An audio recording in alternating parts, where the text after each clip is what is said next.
मेरा नाम प्रियंका है और मैं झुंझुनू राजस्थान की रहने वाली हूँ। मेरा प्रेगनेंसी कंसल्टेशन जयपुर से चल रहा था। मुझे 18वें वीक में पता चला कि मुझे प्लेसेंटा एक्रीटा होने की पॉसिबिलिटी है, तो उसके लिए हमने दोबारा स्कैन करवाया तो वो पॉसिबिलिटी थी।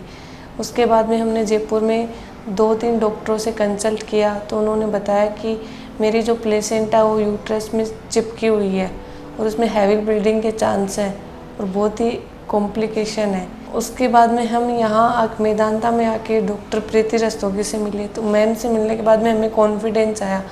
जयपुर में हम जो लोकल डॉक्टर से मिले तो हमें इतना कॉन्फिडेंस नहीं आया था, तो यहाँ आके मिले मैम से तो हमें लगा कि चलो हम यहीं से कंटिन्यू करते हैं। डॉक्टर प्रीति रस्तोगी मैम से मिले हम, इनको पूरा केस बताया, स्कैन्स वापस रिपीट करवाए गए।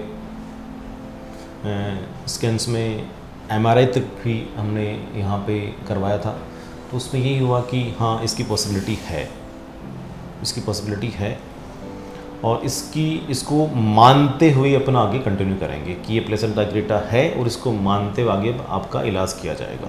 प्रियंका हमारे पास आई थी जयपुर से। तो प्रियंका एक्चुअली जयपुर में रहने वाली हैं। इनके हस्बैंड सबसे पहले हमारे पास इनकी रिपोर्ट्स लेके आए थे, क्योंकि जो इनका अल्ट्रासाउंड जयपुर में हुआ था वहाँ पे इनका आया था प्लेसेंटा एक्रीटा। तो मैं आपको बता दूं कि इनकी दूसरी प्रेगनेंसी है। फर्स्ट प्रेगनेंसी इनका सिजेरियन से हुआ था और इस प्रेगनेंसी में उनको वहाँ पे placenta previa along with placenta accreta बताया, तो जिसकी वजह से इनके हस्बैंड हमारे पास रिपोर्ट लेकर आए थे ये जानने के लिए कि हमारे पास क्या फैसिलिटी है और डिलीवरी में क्या कॉम्प्लिकेशन हो सकती है। तो हमने इन्हें बताया कि हमारे पास सारी फैसिलिटी अवेलेबल है, ICU, blood bank, vascular surgery department. तो हम placenta previa along with placenta accreta के केसेस आराम से मैनेज कर सकते हैं। तो इन्होंने फिर प्रियंका को जयपुर से गुड़गांव मूव किया और ये उसके बाद थ्रू आउट प्रेगनेंसी गुड़गांव में रहीं। हमने अपने वैस्कुलर सर्जरी डिपार्टमेंट से इनकी बात करी और बेसिकली प्लेसेंटा प्रीविया और प्लेसेंटा एक्रीटा में डिलीवरी के टाइम कॉम्प्लिकेशन का प्रॉब्लम होती है कि कई बार ब्लीडिंग ज़्यादा होती है, प्लेसेंटा सेपरेट नहीं होता है, PPH का रिस्क रहता है जिससे मदर की लाइफ को रिस्क हो सकता है। तो उन सब के मैनेज करने के लिए हमने इनकी डिलीवरी जो है वो वैस्कुलर सर्जरी डिपार्टमेंट के साथ मिलके करी। तो पहले हमने इनका वैस्कुलर सर्जरी डिपार्टमेंट में इनका यूट्राइन आर्टरी एम्बोलाइजेशन जो एक ट्रीटमेंट मोडालिटी है उसके लिए कैथेटर डाला।